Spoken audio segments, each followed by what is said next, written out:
কাঁচা আম দিয়ে আমরা অনেক রকমের আচার কিংবা চাটনি কিংবা তেল আম তৈরি করে থাকি।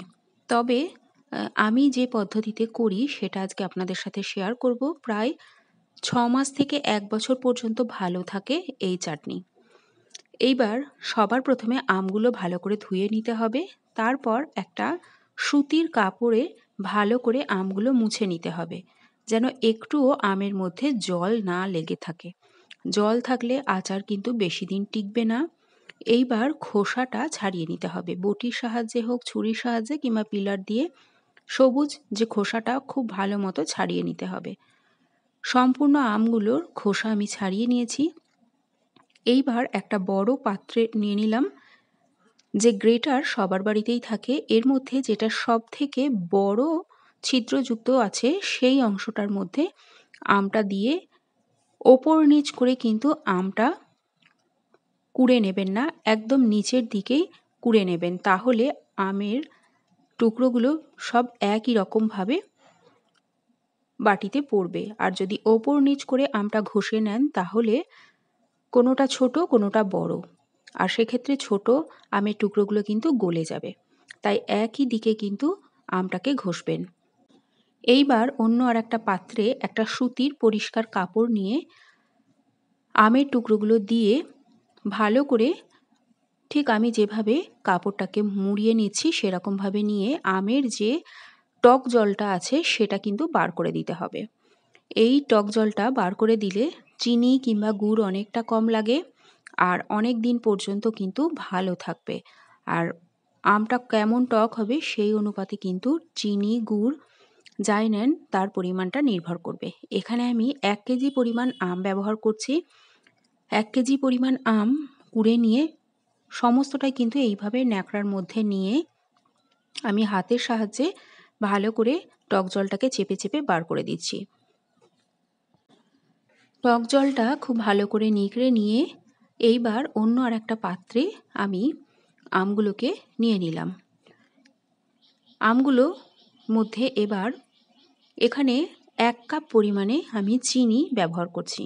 ১ কাপ আছে মানে ২০০ গ্রাম পরিমাণে। ২০০ গ্রাম চিনি আমি ১ কেজি আমের জন্য ব্যবহার করছি। তবে শুধু চিনি দিয়ে করলেও করতে পারেন, সেক্ষেত্রে আর একটু বেশি চিনি অ্যাড করতে হবে। প্রায় ৫০০ গ্রাম পরিমাণে চিনি দেবেন। আর আমি চিনি আর গুড় মিশিয়ে তৈরি করছি এই আচারটা। আর গুড় নিয়েছি ১০০ গ্রাম পরিমাণে। মোট আমি ৩০০ গ্রাম পরিমাণে চিনি আর গুড় ব্যবহার করছি। এইবার একটা চামচের সাহায্যে হোক কিংবা হাতের সাহায্যে ভালো করে মেখে নিতে হবে। যদি হাতের সাহায্যে ভালো করে মাখিয়ে নেন তাহলে অবশ্যই হাতে যেন একটুও জল না থাকে সেটা একটু খেয়াল রাখবেন। জল থাকলে আচার কিন্তু একদমই টিকবে না। সব ভালো করে মাখিয়ে নিয়ে এইবার ৩০ মিনিটের জন্য ঢাকা দিয়ে রাখতে হবে, তাহলে চিনিটা ৩০ মিনিটের মধ্যে ভালো মতোই কিন্তু গলে যাবে।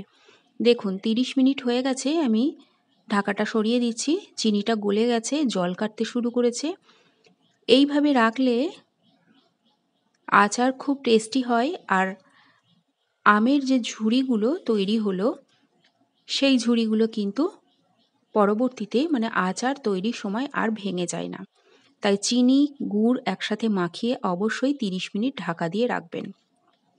তারপর ৫ থেকে ৬ চামচ পরিমাণে সাদা তেল ভালো মতো গরম করে, তেলটা গরম হয়ে গেলে এইবার আমের ঝুড়িগুলো অ্যাড করে দিতে হবে। আমের এই ঝুড়ি আচার খেতে কিন্তু বেশ ভালো লাগে, টক ঝাল মিষ্টি ভাবেও তৈরি করতে পারেন। চাইলে এখানে আপনারা কাঁচা লঙ্কা কিংবা শুকনো লঙ্কাও কিন্তু দিতে পারেন, তাতে একটু ঝাল ঝাল ফ্লেভার আসবে, খেতে ভালো লাগবে। আমি এই আমের ঝুড়ি আচার তৈরিতে একটু ঝাল ঝাল তৈরি করার জন্য এখানে একটু লাল লঙ্কার গুঁড়ো ব্যবহার করে থাকি। চাইলে এরকম অল্প লাল লঙ্কার গুঁড়ো কিন্তু ব্যবহার করতে পারেন, তাতে স্বাদ বাড়বে আর খেতেও খুব ভালো লাগবে। হাফ টিস্পুন পরিমাণে লাল লঙ্কার গুঁড়ো অ্যাড করলাম। আর একটু কালারফুল করার জন্য 1/4 টিস্পুন পরিমাণে হলুদ গুঁড়ো অ্যাড করতে হবে। এইবার এর সাথে মিশিয়ে দিতে হবে লবণ। লবণ এখানে ১ চামচ পরিমাণে ব্যবহার করছি। যেমন আমের টক হবে সেই অনুপাতে কিন্তু আপনারা লবণটা ব্যবহার করবেন, আর ঝাল যেমন খাবেন সেই অনুপাতে লঙ্কার গুঁড়ো কিন্তু ব্যবহার করবেন। হালকা হাতে এবার মিশিয়ে দিতে হবে সব কিছু। খুব বারবার কিন্তু নাড়াচাড়া করা যাবে না, তাহলে আমের এই ঝুড়িগুলো কিন্তু ভেঙে যেতে পারে। তাই একদম মিডিয়াম টু লো ফ্লেমে রেখে ১-২ বার একটু সব উপকরণগুলো একসাথে নাড়াচাড়া করে এইবার ঢাকা দিয়ে আমি রাখবো মিনিট ৭-৮ জন্য। মিনিট ৭-৮ হয়ে গেলে কড়াইয়ের ঢাকাটা খুলে দিলাম। দেখুন অনেকটাই কিন্তু আঠালো ভাব চলে এসেছে। একতার কি দুতার যুক্ত এরকম একটা আঠালো ভাব চলে আসবে, তখন কিন্তু গ্যাসের ফ্লেম অফ করে দেবেন। না হলে আচারটা কিন্তু আরও ঘন হয়ে যাবে। খুব আঠালোভাবে তৈরি করলে খেতে ভালো লাগবে না। একটু বেশ পাতলা পাতলা হবে, সেই অবস্থাতেই কিন্তু গ্যাসের ফ্লেমটা অফ করে দিতে হবে।